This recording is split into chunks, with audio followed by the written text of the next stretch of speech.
Welcome to Happy Talks with Dr. Alice and Donovan. Dr. Alice Fong is a holistic naturopathic doctor and founder of Amour de Soi Wellness, and Donovon Jenson is a software engineer and founder of HowToHappy.com. Together, they're out to cause more happiness in the world. Hi, everyone. Welcome to Happy Talks. My name is Dr. Alice, and this is Donovan. And today I have a special guest. Dan Negroni is a hyper-growth CEO and bold impact coach who guides companies in bridging the gap between managers and their millennial workforce and creating the next-gen workforce culture to increase employee engagement, productivity, and profits. He's got this amazing list of accolades: serial entrepreneur, experienced business leader, attorney, master coach for CEOs and millennials. He is a top 100 leadership speaker for Inc. and an Amazon best-selling author. Please welcome Dan. Thanks for joining us today. Wow, I sound a lot cooler when you say it than I really am. Yeah, you sound pretty cool. Awesome. Well, thanks so much for joining us today. I'd love to hear a little about your story and kind of how you got into all these different ventures and what you're up to these days. I always start by saying to people, my story is my least favorite story because it's about me and I'm so interested in others. So anytime someone asks me to tell them my story, I usually turn it on them and say, well, tell me about yourself so I can contextualize my story. I will just say this and make it as short as possible. I've had the opportunity and been grateful enough to be a lawyer, to be an attorney, to be a business guy, an entrepreneur, to grow $1 billion company, to have 4,000 employees, all gratitude for all that. And I'm a dad and a husband for, I think it's over 30 years, and a dad for close to 30 years of 3 great kids. And I'm just a poor kid that grew up in the South Bronx, believe it or not, and always wanted to maximize and empower people to be their best. And so I did all the corporate stuff. I did what my mom wanted me to do. I became a lawyer. I worked hard, got out of the streets, kind of made some money, made some success. And then about 5 years ago, I said, I really want to help people in a different way. I think I can empower them to be themselves with all the tools I've learned along the way to help and interconnect people. And I hate no, and I hate being told no, and I hate when people say no to themselves. I kind of love mindset, love growth mindset. And that's what drove me to be a coach, to write a book. I love to speak about it. I love to be with audiences. I love to be with people. I love to connect and help people connect. So 2020 has totally sucked for me, but that's my story, give or take. That's amazing. That's incredible. Yeah, it definitely must be different to have no speaking live speaking engagement. It's so interesting. My wife said, all right, it's the end of the year. 2020 was really tough for coaches, I think, especially coaches that had to facilitate workshops and were used to doing people in-person things and speaking engagements. So that was a large part of our business. And really being with people was a large part of our business. Now, we also have Zoom fatigue and have done a lot remotely and have learned that and have talked to people about how to create engaged cultures through remote workplaces, which is possible. But I will say generally, when you're in the people business and your business is traveling, it hasn't been a fun year. But it's been a year of lots of lessons and lots of learning for myself and for all my clients, and just looking forward to applying them next year in a increasingly better place. So on that topic, it sounds like you have kind of this business around, and I did a little bit of research around kind of helping people connect or get more engagement or things like that. Could you give like a couple sentence overview on like what it is that you generally work on and the kinds of programs you have? Yeah, we are coaches principally. I mean, we have a point of view and we have an expertise in generational differences in the workplace and how to connect people. But really, we're coaches on how to connect people be better. And we, our business was comprised of 3 things: speaking engagements, coaching with annual coaching retainer engagements for teams and for individuals, and then consulting or workshops, facilitated workshops. And so we do those 3 things for all size companies, from entrepreneurial companies up to companies with 26,000 people workforces. And we love it. And really, the crux of it is, how do you help people be their best performer that they can? And how do you empower them to shift their own behavior to maximize the benefit for others? And really, that's the crux of it. How are you making everyone else in your life the hero of your story, right? We call it hero makers. How are you a hero maker? Because as Zig Ziglar said, if you want to have everything in the world, then just get everyone else you touch what they want. Mm. And it's that simple. And so our principles, they're a little bit deeper. We have a system. We have an online system called Huga. We're happy to give it out to listeners now. We were testing it. Actually, it's now being sold, and it's really helps people dial in on themselves and how to create great performance through, learning how to articulate their value and their stories to others by making others, the audience, the hero. Mm. That's what we do in a nutshell. Cool. Yeah. So it sounds like you have a pretty robust suite of offerings and kind of things at different levels, right? Like if I am an individual who's going, oh, you know what, I want to get a little bit more of a mindset built around this, I can come in and get some help. And it sounds like you also do a lot of bigger corporate level work. I mean, big or small businesses, but more than just individuals. Yes. Does that cover it? Yeah. I mean, I think, look, we help individuals. We help corporations for their individual leaders and for their teams and for their entire organization from a culture perspective. So we don't really distinguish. We have 6 coaches here. Some people prefer younger, people in their career, people in career transition. Some people prefer, how do I move, to the ultimate level of leadership, which is, running a team or a $30 million or a $20 million or a $2 million business. How do I engage a new team? I come into an organization, everyone's new, and I'm the leader. What now? How do I bring everyone together? We have a system. Our system does that. Basically, the premise of the system is focus on the power of relationships. The first relationship you focus is on yourself. In order to be able to help others, you have to have a really good grip of yourself. So we go through a process where we teach people their strengths and their stories, their values, skills, and passions, and how to communicate that to someone. Because if you can't communicate that to someone, and some people say, oh, I don't like to talk about myself, I'm really shy. Well, if you can't clearly delineate the value you want to provide for others or what you need from them, you're screwed. And there's a technical term for you there. And if you really want to connect with others, which is the number one skill in the world, no matter what age you are, is learning how to build relationships. And so by understanding the relationship with yourself and going through that while others go through that for themselves and being able to comment on them, you learn to coach yourself on how to create relationships. And that creation of relationships with this other focus wins every time. 100% money back guarantee. Definitely. We hugely value the importance of a relationship with yourself first and foremost. But I'm just curious, how would that merge with another human being or individual or manager type position? Yeah. So let me, because I'm a coach and I'm a lawyer, I'm just going to push right back on you. Sorry. How do you think that works? I'm going to just coach right here and now. Permission to coach? Sure. How do you think that works? Well, intuitively, you're a doctor. Yes. Right? You know this stuff. How do you think it works? I would say, if people are actually authentic about communicating, their purpose and their value and what it is that they want to provide, and as long as the manager position is open and receptive to understanding, what drives this individual, they would actually trying to understand and create a role that is in alignment with what they value. Absolutely. And what they create. So look, you said it better than me. Look at that. And I didn't have to speak, which thank God, because if I have to speak the whole interview, I'm going to not enjoy it.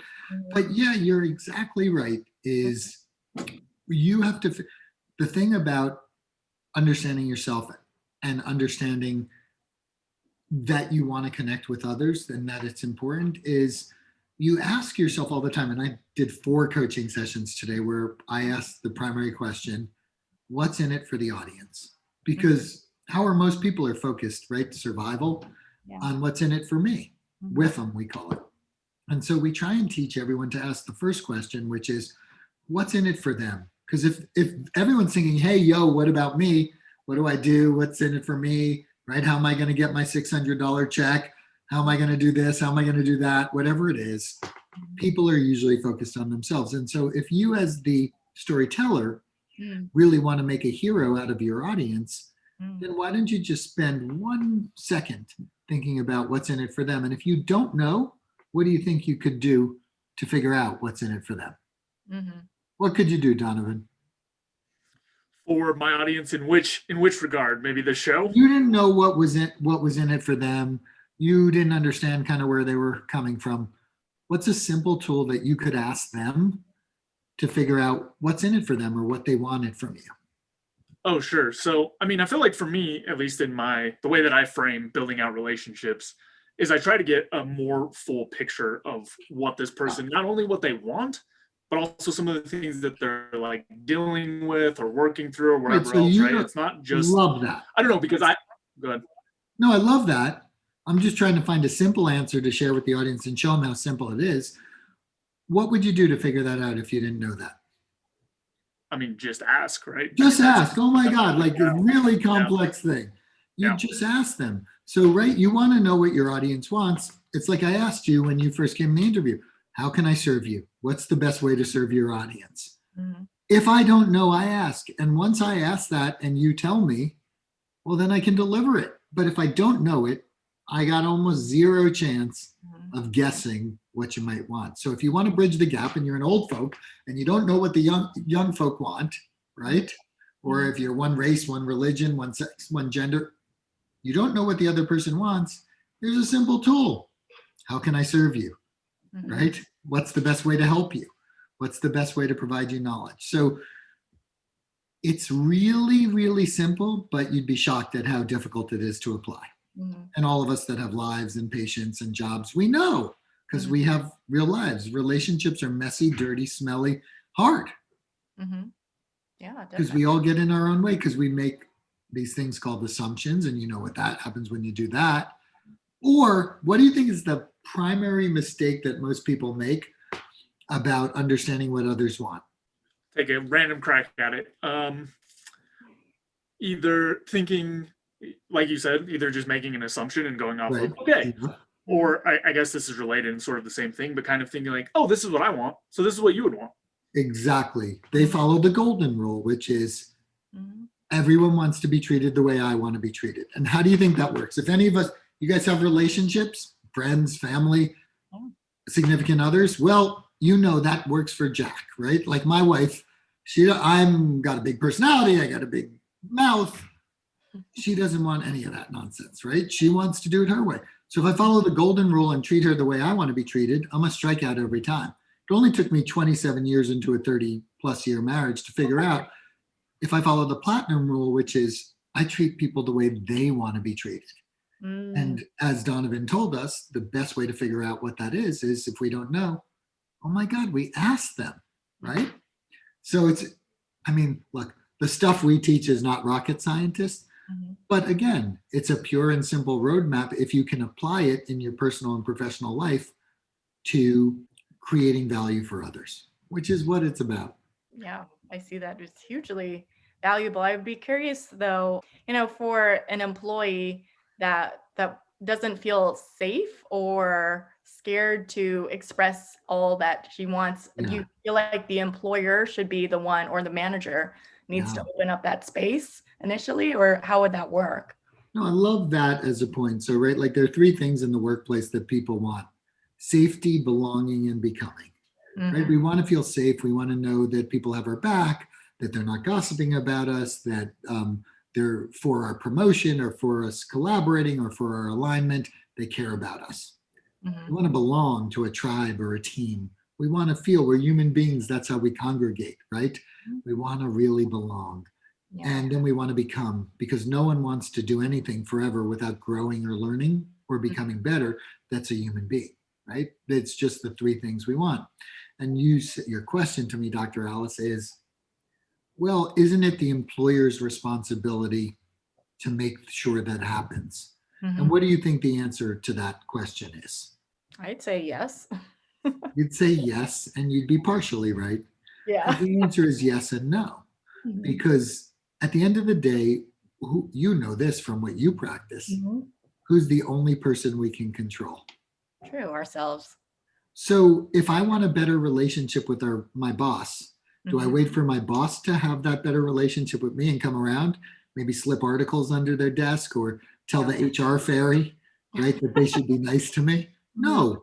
If I want a better relationship with my boss, I change myself. Right. So I learn how to ask better questions. I learn how to change and evolve to create that better relationship with my boss. And I try every which way to learn to push myself to grow until I can't try anymore, because then I've done everything I need to do to figure out how to help my audience. And so here's the challenge when you get into organizations. Relationships are bi-directional, right? So positional authority means something, but not much. I mean, you know that from some of the companies we work at that are more evolved. Positional authority is fine, but also if you are authentic and honest and ask things in the right way, whether you get the right answer or not, companies that say that they live that brand should live it. And so we teach each of the employees at both ends to be open. Creating great next generation leaders is not just about making millennials or Gen Zs better in the workplace. Although all the training I'm talking about, if we would have taught in high school and grade school and college and graduate school and coding school or law school, would be better for everyone. Even the old people haven't learned it, and they're set in their ways. And so next generation leaders are leaders that have a growth mindset that want to change. And so how do you do it in the workplace? You got to get both sides on board and create alignment. What do you guys think is the most important thing towards creating alignment? What do you think?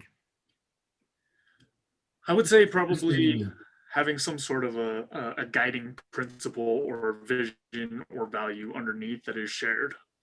Because if you don't have that, that core piece, it's going to be really hard to navigate kind of the tactics if that high level isn't aligned. Yeah, and that is alignment. And you're right? Having a shared vision, right? And then being able to understand and explain and communicate that vision, and then having the tools to actually apply it. And in the middle, creating this emotional connection that everyone wants that vision. The most important thing that you can do when you're creating alignment, pre-alignment, or concurrently with alignment is trust. And so how do you earn someone's trust? By usually being authentic and real and sharing and caring about them, right? Following the platinum rule. So again, none of this stuff is complex. There's simple rules to how to communicate with people, we have a process of how to do communication. We have a process of how to tell your story and a system, and they're quite simple. And they're always based on what you can do to help the other person. The challenge is we're all built as, what about me? What about me? So in Dr. Alice, in your view, the question about, well, what does the employer have to do? Well, they have to do things for sure. Yeah. And probably the best thing that they have to do is listen. Right? Audiences just want to be heard. If you listen to your employees, they'll tell you what they need around that shared vision. So again, not rocket science, not always easy to remember because we're human beings, but totally worthwhile. And, most people will call it gobbledygook soft stuff. But, the soft stuff is where people connect. People connect here. They don't connect here. I mean, sometimes, right? We like people that are smart. If we're really quick and we can respond, yeah, we like people, but people really connect and like people because they're smiling, because they cared, because they asked questions, because they served them in some way. Yeah, and just to color that a little bit, I can say from my own experience, having had different managers, the ones where our initial meetings are set up in a way that's, okay, you need to do this, this, this, this, and this, goodbye. Those experiences are not developed well. They don't start with trust. So it's hard to build trust after that because it's kind of this feeling of like, oh, this is what this person wants out of me. There's no space for me to share what it is I like, care about, or want to do. On the flip side, in the meetings that I've gone into that, I've got a new manager or whatever, and it starts with, okay, what is it that you're looking to do or accomplish? Like, yes, we're going to talk about the responsibilities, and I'm going to tell you kind of what I expect, but also what do you need and what are you trying to get? Those, intro relationships have opened up a ton of space and trust to kind of develop a greater relationship. And, it's not like a one-off lost cause, right? Where like, if the initial meeting wasn't good, it's gone forever, no way to build trust. But I found personally that makes a huge difference in just how that relationship develops. Yeah. And so Donovan, I'm going to push back on you too, because it's not fair just to push back on Dr. Alice. And so I love the fact that you said that too. And yeah, life would be great if everyone was a great manager. But what's the young person's responsibility in getting what they need from that particular manager that was your manager in example at 1 or A, which is, the person that didn't care. So it'd be like, boy, I'd really love to help you. And here's how I work best. And I would love to support and do all those things for you. What do you need from me? Well, I just need you to do your job. Okay, I understand that, but if there's any other way I can serve you, I'd love to be able to help, right? And how gutsy and kind of would it be to say something like that? It would take a lot, but it probably would put them back on their heels in a very different way, because you would politely be saying, hey, I would like a little bit more than that. And so, the problem is, let me just be clear with you, most managers suck. Another technical term, right? And why do they suck? They suck because oh, my New York accent just came out there for a minute. They suck because they are not other focused, and they're just giving, right? In your first example, it was just giving you the stuff and saying, go do it. Now, while some engineers might like to be spoken to that, most of us don't, right? And so the question is, what are you going to do as the recipient to change the nature of the relationship? It's a bold question, but if you don't learn that, one, you're probably going to have a harder time becoming the leader you want to be. And two, you're going to go around assuming, if you only had great leaders, that that's the way it is, but yet there could be half the company suffering under, the other style. So all I'm saying is we all have responsibility. Yeah, and I definitely, there's been, periods of time where things were different, right? Very, very early in my career when I had a manager like that, I was just like, I don't know what to do. This sucks. Like, bummer. I'm just, going to have a bad time. But like you were saying, over time, I've developed like a better tool set for things like, okay, I've had some managers that are pretty rough around the edges or like not very soft. And even they will make time if you ask them for time to have some sort of. Be shocked. Most really tough to reach people, the more authentic you are and the deeper you go with questions, they fold pretty quickly because they're human beings. Most of them will fold quickly. So again, another indication that I can control my own relationships and destiny. If I don't give power to the negativity and I continue to give my positive mindset to who I want to be and how I want to help, well, I get to continue to retain myself, or I can usurp all my power, give it back to that manager, and be miserable. What sounds better? Right. Yeah.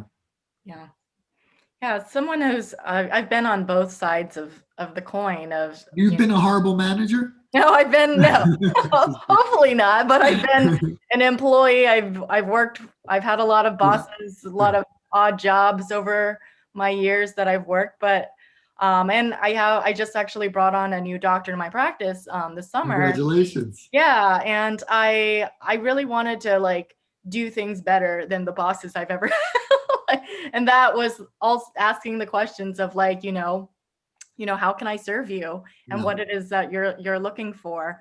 And even though I'm, relatively, actually, I mean, I was an employer way back in my earlier businesses. Once I got out of med school, I had hired a massage therapist to join my practice because I was a massage therapist. And I thought my clients would like move over to her so I could build my naturopathic business. What ended up happening, my clients didn't want to leave me. So I was like stressed out trying to grow my own naturopathic business and then her massage practice. So I was like in this mindset, I never want to have an employee ever again. It's too stressful.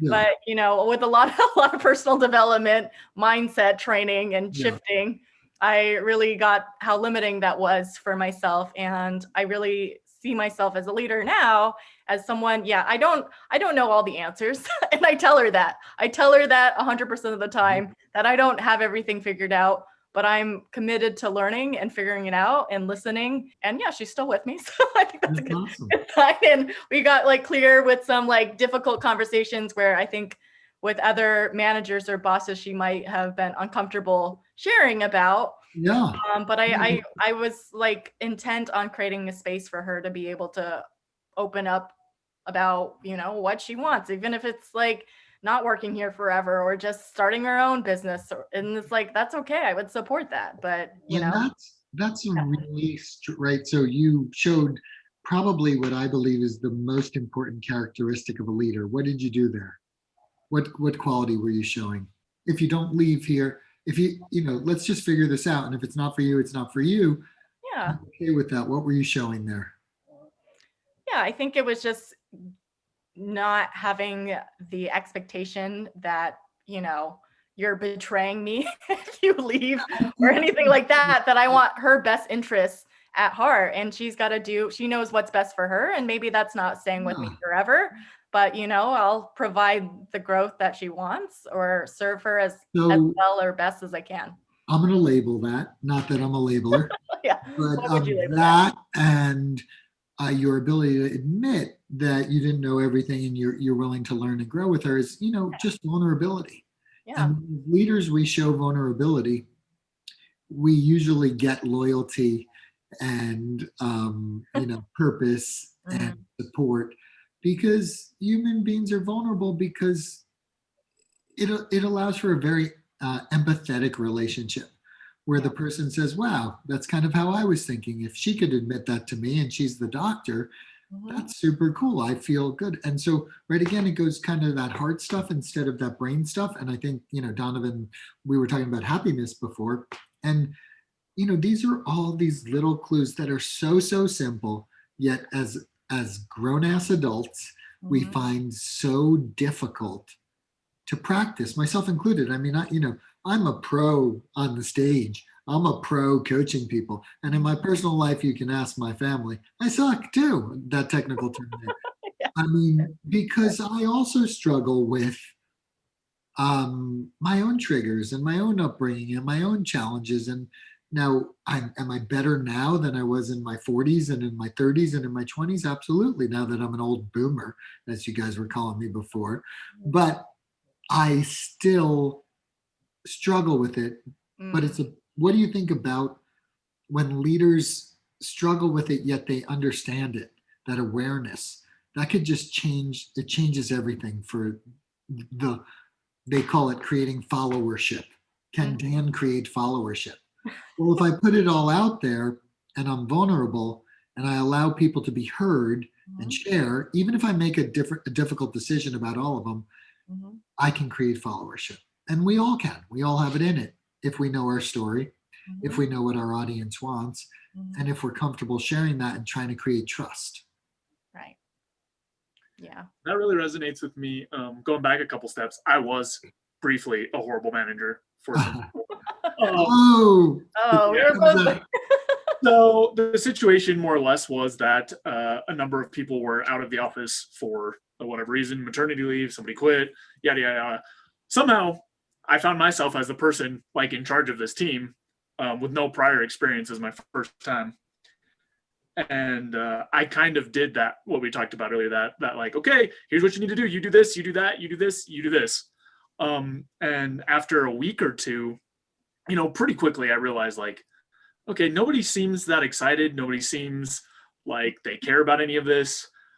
I just have to like ask the rest of my teammates because I was in the acting role, not actually like promoted into that role. Right.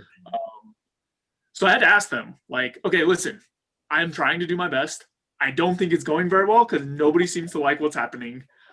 I just need help from you guys to know like what it is that I need to do to make this work.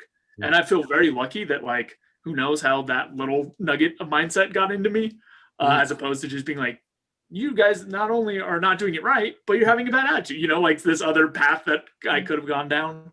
But after that, you know, I got all this feedback of just like, you know, your stereotypical not good manager of just like, you're just cracking the whip. You're just telling us what to do. You're not asking us anything. You're not helping us with anything. You're just saying, do this. And I feel like that was a really valuable lesson, even though I'm not directly a manager at the moment. I don't have a team. It was helpful for me to see both sides of this equation that we've kind of been talking about. I see the side of like, oh, you can try to be doing your best as a manager and just not know the pieces, not know the tactics to kind of get buy-in. And from the other side, you know, like how valuable it can be to put yourself in a position to give your manager some ideas, some feedback, and stuff like that. So I'm just like very happy that I had that experience. And I also think it what you've been talking about the whole time really resonates and maps onto that experience for me. Cool. Yeah, I mean, I think kind of what you said is written in a bunch of books from some big company that shall remain nameless. But the question that the managers ask their staff is, what am I doing now that's working for you? What am I doing now that you would like me to change or do more of? And then what am I not doing that I need to do? Right. And so those are deep questions, and they, you know, they could be answered, you're doing nothing, kind of, you suck as a manager. And I think the biggest challenge in, you know, difficult conversations, as you mentioned, another book, Dr. Alice, is that people really have a hard time being honest with other people. And sometimes culturally, I know I did a lot of work in Asia too. They don't, you know, people do not want to say something negative, especially if there's a hierarchy. And then, you know, sometimes there's a gender issue, whatever it is, right? There are all these issues that stay in people's heads where they don't want to raise it. And so we tend to coach on a very clear and concise way to help people share those feelings, right? Through gratitude. It's called GPS. We call it gratitude, permission, shared experience. So you share gratitude first. You then ask for permission in a multitude of ways to tell how you feel. And you can ask for it in very many ways, but that kind of a Jedi mind trick, because it not only gets people to listen more, but it shifts control to empower the listener to really say no if they choose. And most times they won't say no. And that giving respect or the permission when you ask it, and you can ask it in a multitude of ways, and then describing your challenge or the situation in a way that's judgment free. And it's just, hey, here's how I experienced this. It could all be me. Maybe I just had a trigger and I experienced it the wrong way. So when you teach people how to communicate in a way that sets them free, it's much easier to be able to have those, we'll call it difficult, let's call it real conversations, because they really shouldn't be difficult. They're just real. Yeah. Yeah. Definitely. Yeah, I think it's so impactful. More than people realize how just feeling heard and understood can make such a difference for the employee experience. And that, you know, I again, like I've worked so many jobs in my life, and, you know, I get that no job is perfectly have everything figured out. Like I get there's, you know, that people are human and not everything's like worked out as magically as it could be. But you know, as long as they're committed to growth and being open to feedback, I don't expect them to take all my suggestions all the time. You know, it's not always realistic, but for them to like hear it and to like hear me and get me, that goes a long way. Yeah, and think about it. We talked about what's needed in the workplace: safety, belonging, and becoming. Okay, well, when you hear someone, you've created safety. Yeah. Usually created belonging because you've said, I care enough to listen. And then hopefully it's the seed of becoming or learning or changing or communicating better. So there's growth there. And, you know, those are what employees need. And now that we're remote and virtual and the crazy year that everyone's had, you know, it's even more important to be able to do those things. and to trade in them and navigate it. And the truth is, the younger you are, the earlier we can teach it. I don't know why colleges don't teach it. I mean, Good. we Yeah. teach all this rote bullshit, right? They have to learn geometry and Mhm. calculus and philosophy. Well, philosophy probably would help in this, but really ridiculous core courses instead of, okay, how do I interact with people and communicate? Yeah. Wow, imagine if people got a degree, and even communication majors don't, you know, I don't think they practice this simple stuff, which is why we could start a company 5 years ago and woof, imagine we've trained 20,000 people because there's just such a thirst. And I think the more technical we get, Mm. the more we need, the more people are going to make a difference, and the more the quality of the people you work for will matter. And I think some of the tech companies understand that. Some of the other companies are starting to understand it. Um, it's just, we're human. And that's the biggest difference we have to create engagement and trust and performance in the workplace. Yeah, and building onto that with the college piece, I studied psych undergrad, and when I got out, I was like, okay, cool. I know how people work. I can engage with people. I can self-regulate. And then, a year or two later, I was in dire straits, basically on all metrics of like personal happiness, relationships, like all this stuff was messed up. And I was like, what in the world is going on? I studied this stuff. Yeah. But, in retrospect, what I studied was kind of the mechanics The theory of the mind. And like you were saying, there's no one really in college that you get these skills for the most part. At least that wasn't any part of my experience. And I had to go outside and start reading books and taking courses and doing all this other stuff to get these really basic fundamental skills that have produced like well-being across the number of ranges. And it's crazy to me. I know, it's crazy. Well, thank God for YouTube. I mean, Right. there's lots of crazy panderers out there, saying do this and buy this snake oil. But then there are people like you, each of you, that are, trying to make a difference in the world, trying to help people find their voice and their purpose and the ability to serve themselves and others. And, I think eventually people find the right way. At least I'm an optimist about that. And, I'm hoping that hopefully some colleges will start to teach this. I mean, wouldn't it be great if you understood your story before you graduated so you could go on an interview and then share it in a way that delivered value, that was meaningful, and then start your job and know how to? I think it's 65% of HR professionals, maybe it's even higher, 80. I forgot the quote. I haven't given a talk in a long time, so I apologize. I'm rusty. But don't believe that college graduates have the requisite social skills to make it in the workplace. Well, shame on us as a society, right? Just shame on us. Okay, we haven't learned it in the home because very hard to learn from your parents, as we all know, right? All that family nonsense going on in there. And just hard to learn it in school. And it's not what we're graded on. Boy, wouldn't it be great if we were graded on how well we could connect with others and understand differing views and bridge the gap, and or have a diverse collaboration discussion where we could accept ideas from all different people of all different backgrounds, because we know science tells us better decisions are made accordingly. It just, well, I hope for a world that we can do more of that. Yes, I wholeheartedly agree. Well, Dan, it's been such a pleasure to have you on our show. Is there anything you'd like to plug before we wrap up today? I'm not a big plugger, Okay. of those things. I mean, they can reach us at www.launchbox365.com, which is our business. I have a speaking page, my name, www.dannegroni.com. I'll give you people can text me. I mean, we want to help people be better and perform better. 858-344-5811. Our coaches all here give a free consultation, and our goal is to make people better and make the world a better place with no bullshit. Do you know what I mean? With real simple principles. Like, you want to get better, as I pushed both of you in this call, you don't wait for your boss to change, you change. Yeah. You want tools and tips on how to change? We have this little thing called the internet. There are lots of tips and tools that you can gravitate to. There are lots of crazy folks like me giving their phone numbers that will help you. And there's lots of podcasts and other things like what you do. Go get it. Like, go get it. Lots of resources. Yeah. Yeah, and we'll link all of that in the description below. So check Dan out and his website and what he's up to.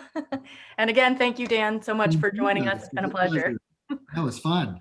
Great. Wonderful. Thanks everyone for watching, and we'll see you next time. Thanks so much for watching. If you enjoyed this video, be sure to like it and then go and subscribe to my channel and ring the bell so you get notified when the next video comes out.